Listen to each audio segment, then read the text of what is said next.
Լրագրողներ ջան, մի չեք կան։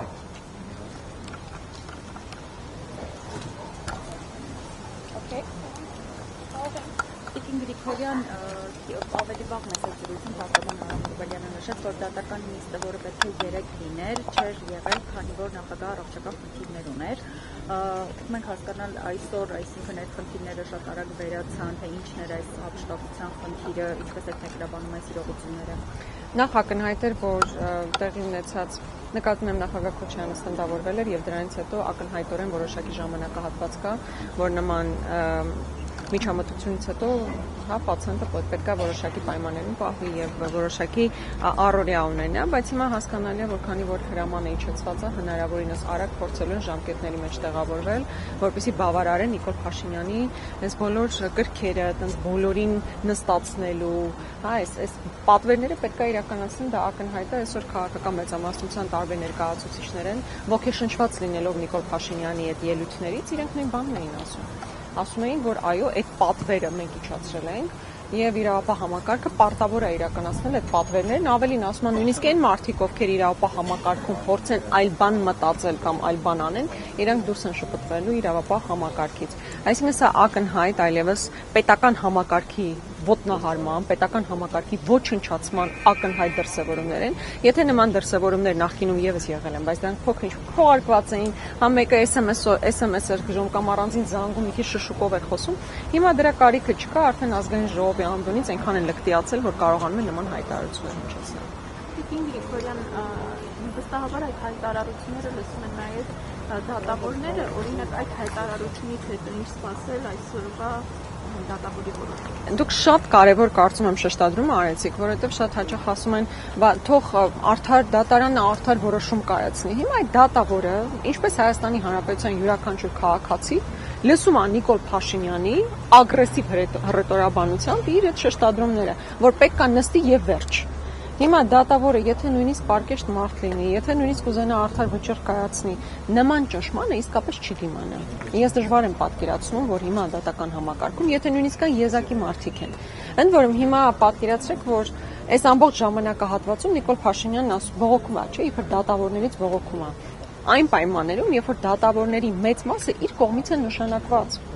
Նույն Ծառուկյանի դեպքով, երբ որ ասում եք, ո՞նց է ստացվել, որ դատավորը ազատ է արձակել Գագիկ Ծառուկյանին, եք քո կողմից նշանակված դատավորն է, ումից ես ինչ պահանջում։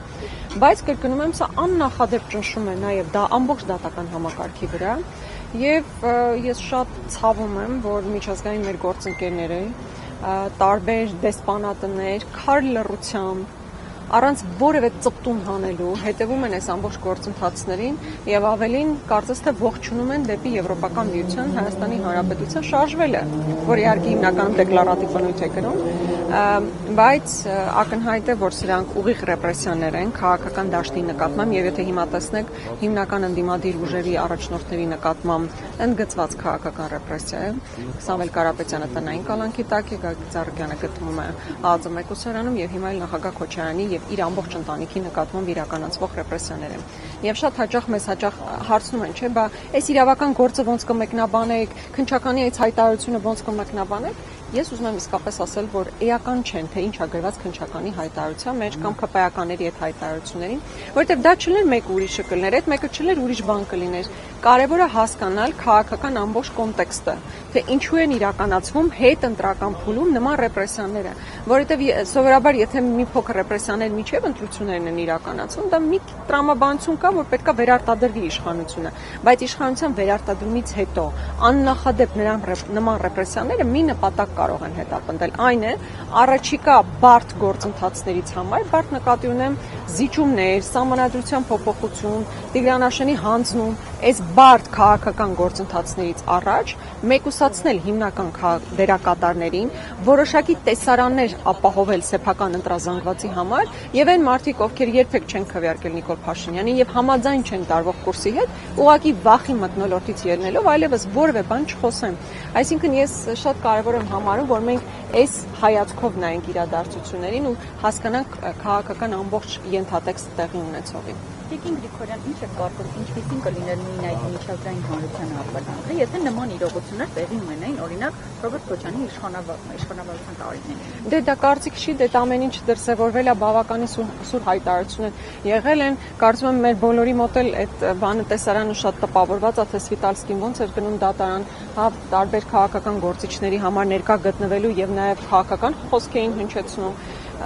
Նկատի ունեմ այդ ամեն ինչ եղել տեսել ենք եւ հիմա շատ տարակուսելի չասեմ, շատ հիասթափեցնող է մեղմ ասած, այն դիրքորոշումները, որ չեն հնչեցվում Եվրոպական միության հատկապես անդամ երկրների ներկայացուցիչների կողմից, ինչու են իրենց նշում, որովհետև ներողություն խնդրում, իրենք են հատկապես խոսում մարդու իրավունքների պաշտպանությունից, իրենք են խոսում ժողովրդավարությունից, եւ հետեւաբար այդ առումով շատ հիասթափեցնող է, բայց մենք այդ աշխատանքը կոմունիկացիա նկատի ունեմ ապահովում ենք, մեր հայտարարությունները փոխանցում ենք իրենց եւ մեր դժգոհությունները, որ նման աննախադեպ ռեպրեսիաների շրջանում ուղղակի անհասկանալի է այդ բոլորի լռությունը։ Դուք հանդիպել եք վերջերս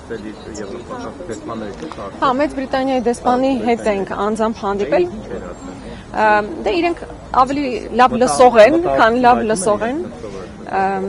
Բնականաբար լսում են այն ինչ որ մենք իրենց կոմունիկացում ենք, բայց հաշվի առնելով ընդհանուր աշխարհակաղակական կոնտեքստը, հաշվի առնելով որ այսօր Նիկոլ Փաշինյանի վարած քաղաքականությունը մեծ հաշվով սպասարկում է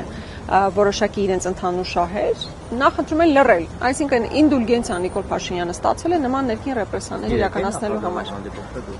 Կոնկրետ եթե Միացյալ Թագավորության, այո, դեսպանի մասին է խոսքը, իրենց նախաձեռնությունն եղել, եթե նկատել եք բոլորի հետ են հանդիպել, բայց մնացածին հետ հանդիպում այս պահին չկա, բայց կոմունիկացիա, այսինքն նամակագրություն եւ մեր դիրքորոշումների փոխանցում ապահովում ենք։ Գրիգորյան, եւ այս գործի շրջանակները մի ընտանիք են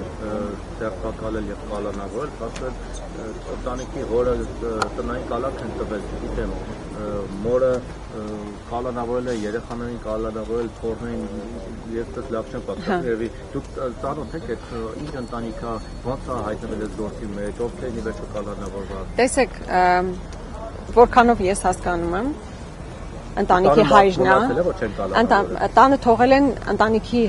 հորը, այսինքն մեծ ավագ սերնդի ներկայացուցիչ է, 70-անց տղամարդ է, տղամարդուն կալանքի տակ են, տնային կալանքի տակ են պահել, նրա կնոջը եւ երկու դուստրերին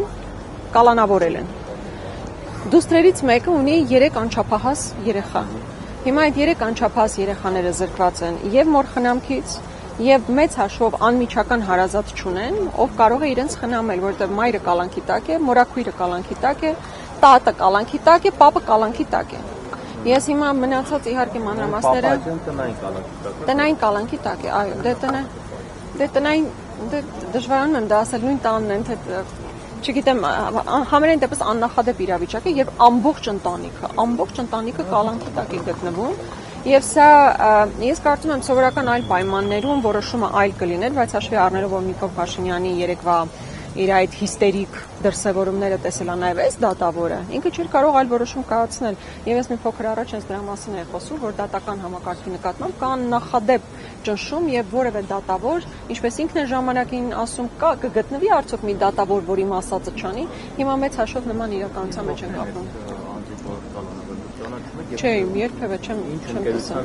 ղեկավար է։ Անկեղծ ասած մանրամասներին չեմ տիրապետում, բայց մենք հատկապես այդ դեպքի վրա շեշտադրում կատարեցինք, որովհետև աննախադեպ իրավիճակ է, երբ ընտանիքի բոլոր անդամներին են կալանավորում եւ հատկապես երբ որ տղամարդուն կալանքի, այստեղ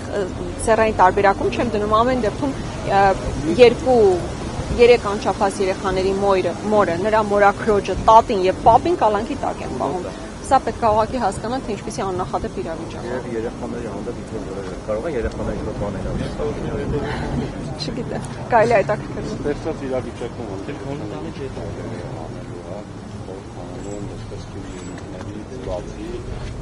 եվրոպական կառույցներին տեղեկացնելուց բացի ինչ ֆայլեր ունի, սա հաստատուն իրավական պես գործել է, քաղաքական դաշտում է։ Շատ ճիշտ հարցադրում եք հնչեցնում են, ինչ որ դուք նշեցիք եւ խորհրդարանում մեր դիրքորոշումների հնչեցումը եւ միջազգային կառույցների հետ մեր կոմունիկացիան պլան մինիմումն է, այսինքն առնվազն այն է, ինչ որ մենք այս փուլում կարող ենք անել, բայց ընդհանուր այս ալիքին դիմագրավելու համար ես պետք է հստակ ասեմ, որ սա մեկ քաղաքական ուժի իրականացվող գործ չի, այսինքն այնպես չի, որ Բարգավաճ Հայաստանի նկատմամբ իրականացվողը միայն հնարավոր է նրանց կողմից դիմագրավել։ Հիմա այս ընդհանուր ֆոնը, հանգեցնելու են նրան, որ առաջիկա զիջումներից առաջ մեծ վախի մթնոլորտ է սերմանվելու եւ մենք հիմա բոլորս քաղաքական դաշտում արկա ընդդիմադիր գործիչները պետք է ամեն բան անենք, որպեսզի թույլ չտանք այդ վախը սերմանվի եւ մարդիկ չկարողանան տեսնել, թե իրականում ինչա տեղի ունենում։ Այսինքն շատ ավելի գործողությունների լայն բանի մասին ենք խոսում, շղթայի եւ ավելի մեծ ներգրավվածություն քաղաքական գործիչների մասով։ Փողոցային պայքարը, այսինքն ես որևէ բան երբեք չեմ էլ բացառել, այդ ակնհայտ է, որ չես կարող բացառել, բայց հենց այս փուլում կոնկրետ առաջին քայլ, երկրորդ քայլ, երրորդ քայլ փողոցային պայքարի մասով թույլ տվեք չբարձրացնեմ, առաջիկայում էլ կխոսենք մեր գործողությունների մասով։ Ես եմ շնորհակալ։